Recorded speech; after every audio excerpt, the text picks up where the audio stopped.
उम्मीद है स्टूडेंट्स आपने कल वाले लेक्चर अच्छी तरह तैयार कर लिए होंगे और उसमें आपको मैंने सब एटॉमिक पार्टिकल्स के साथ मॉलिक्यूलर लेवल के बारे में कहा था।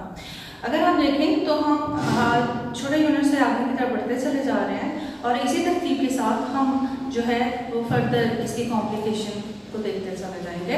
इस वक्त जो मैं आपको अगला लेवल स्टार्ट करवाने जा रही हूँ वो है मॉलिक्यूलर लेवल के बाद ऑर्गेनिज्म लेवल।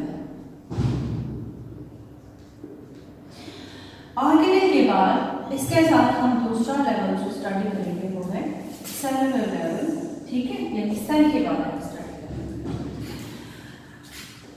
माइक्रो और मैक्रो मॉलिक्यूल्स ये डिफरेंट वैरायटीज में मुख्तलिफ तरीक़ों से आपस में असेंबल करते हैं।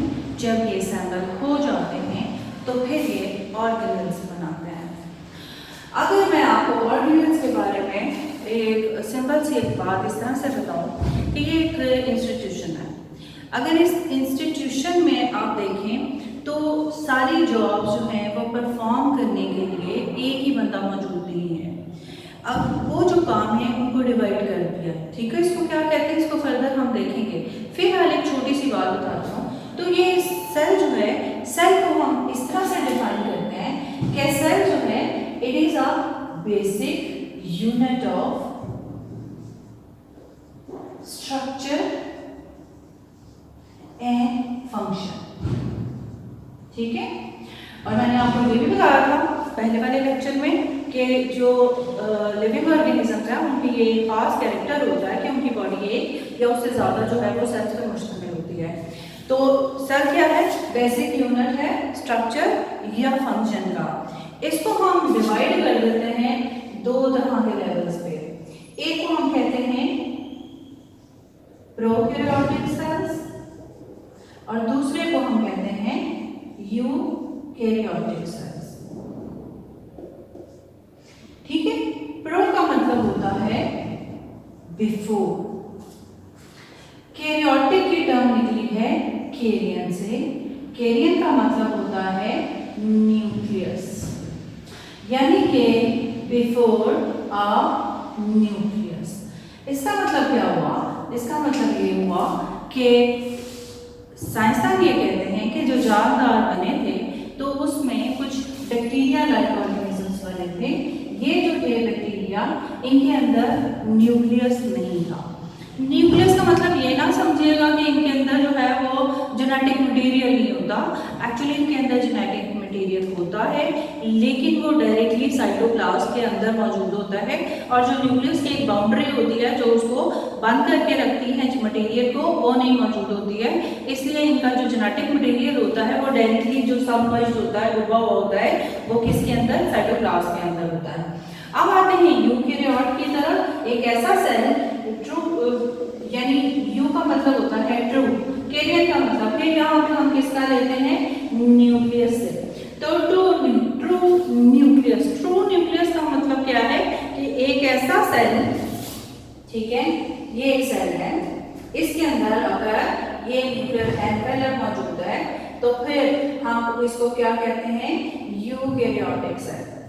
ऐसा सेल, ये मैं बैक्टीरियल सेल बना रही हूँ जिसके अंदर न्यूक्लियर एनवेलप नहीं है और इसका डीएनए डायरेक्टली किसके अंदर मौजूद है, साइटोप्लाज्म के अंदर, जबकि इसका डीएनए इस न्यूक्लियस के अंदर मौजूद है, ठीक है।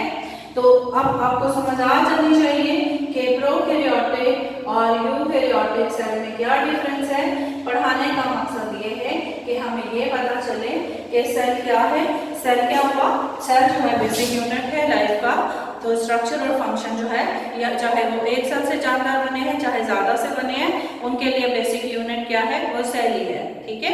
सेल जो है कितनी टाइप के हैं, एक को हम कहते हैं प्रोकैरियोटिक और दूसरे को क्या हम कहते हैं, यूकैरियोटिक। प्रोकैरियोटिक में न्यूक्लियस मौजूद नहीं है और इसका डीएनए डायरेक्टली किसके अंदर मौजूद है, साइटोप्लाज्म के अंदर।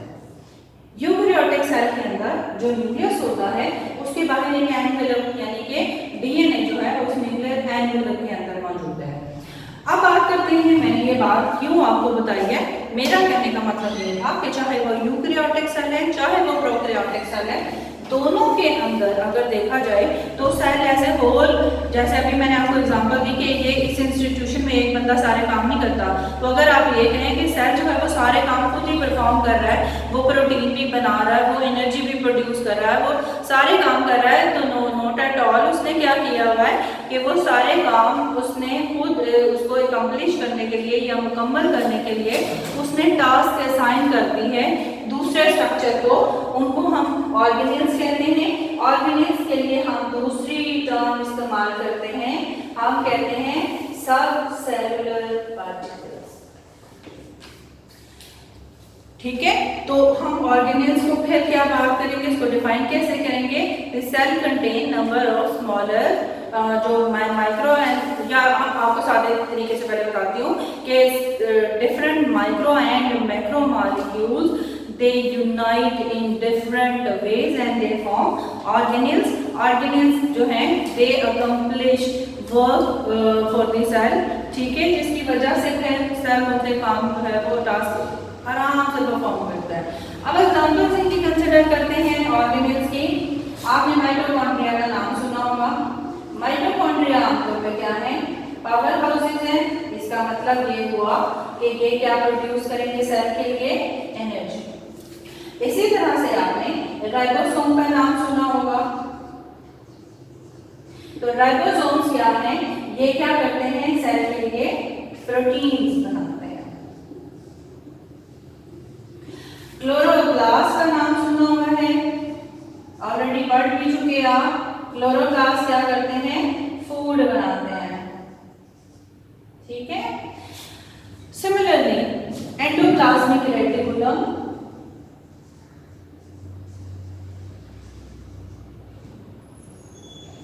एक्सेट्रा, ये काफी सारे हैं, ठीक है।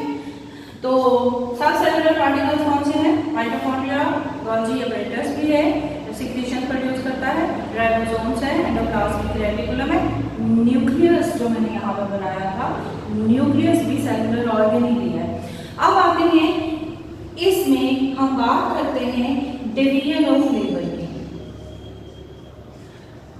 मैंने शुरू में ही आपको एग्जाम्पल बता दी थी, मैंने आपको बताया था कि अगर ये कॉलेज जो है, इंस्टीट्यूशन जो है, इसको चलाने के लिए अगर एक बंदा ये कही या मैं बात करूं कि मेरे दम से जो है वो कॉलेज सारा जो है वो सारे लेक्चर्स मैं डिलीवर कर दूंगी, तो not at all.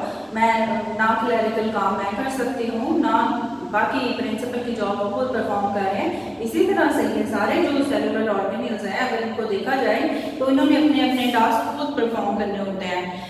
Division of labour, काम की तकसीम है। जब काम को तकसीम किया जाता है तो हम कहते हैं कि काम जो है with in less time and efficiently they can perform it well, ठीक है, विद इन टाइम। तो उसको बहुत अच्छे तरीके से काम करने के लिए सेल के अंदर जो सब सेलुलर स्ट्रक्चर्स हैं, जिन्हें हमने ऑर्गेनेल्स कहा है, इनके जरिए ये सारे टास्क परफॉर्म किए जाते हैं और जिसकी वजह से सेल जो है अपने सारे फंक्शंस परफॉर्म करता है।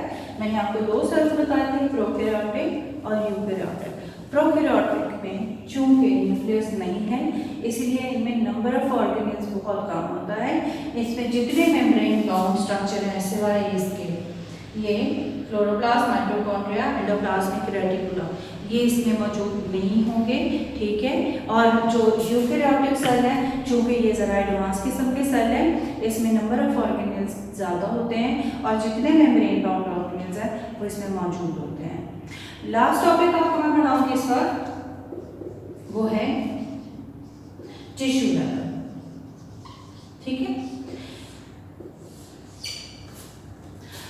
पहले तो डिफाइन करते हैं टिश्यू क्या होता है। मैंने आपको बताया था पिछले यूनिट से आगे कॉम्प्लेक्सिटी की तरफ चल रहा है। इसका मतलब हुआ हमने बात कहाँ खत्म की थी, सेल के ऊपर। सेल तो जो similar sales performing almost similar task, एक ही काम, एक ही जैसे सेल, एक ही जैसा काम जब परफॉर्म करते हैं उसे हम क्या कहते हैं, टिश्यूज, ठीक है। टिश्यू आपको बताया था कौन सी ब्रांच में स्टडी करते हैं, पहले आपको चैप्टर पहले पेज पे पढ़ाया था, हिस्टोलॉजी में स्टडी करते हैं, ठीक है।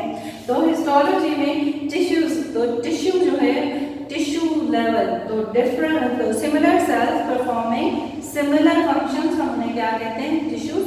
टिश्यूज जो हैं, इसकी एग्जांपल मैं आपको बताती हूँ।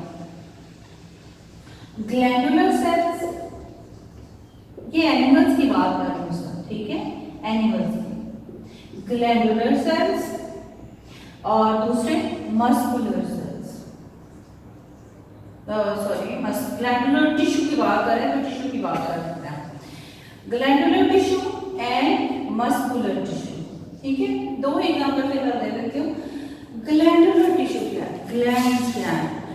इस वक्त पसीना आ रहा है, इसका मतलब है कोई ना कोई सिक्रीशन, आप देखिए गर्मियों में आपको ऑयल भी महसूस होता है, इसका मतलब वो स्वेट ग्लैंड्स हैं या फिर sebum oil producing gland, sebaceous glands हैं। तो इनका काम क्या है, सिक्रीशंस को प्रोड्यूस करना। मस्कुलर टिश्यू, मैं बार बार अपने हाथ को लिफ्ट कर रही हूँ, मैं चल रही हूँ, उसका मतलब है मसल्स काम कर रहे हैं, तो मस्कुलर टिश्यू, ठीक है। अब बात करते हैं प्लांट्स की। प्लांट्स के अंदर आपने आमतौर पे वैस्कुलर बंडल्स का नाम सुना होगा, ठीक है। तो जाइलम और दूसरा फ्लोएम।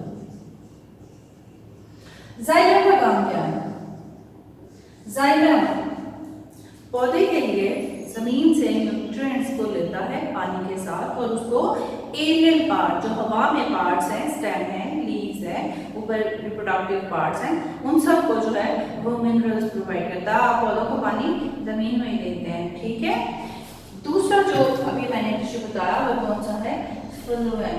फ्लोएम क्या करते हैं, ये फूड को प्रिपेयर करते हैं, फूड को जो है वो ट्रांसपोर्ट करते हैं, एक जगह से, जैसे पत्तों में बनाई है तो नीचे ले जाएंगे, जड़ों में जमा की हुई है तो ऊपर ले जाएंगे, ठीक है। तो इट कैन जो है translocate food from different parts. This is all about today's lecture. अगर कोई किसी किस्म का कंफ्यूजन आपको हो तो आप मुझसे रब्ता कर सकते हैं। अल्लाह हाफ़िज़।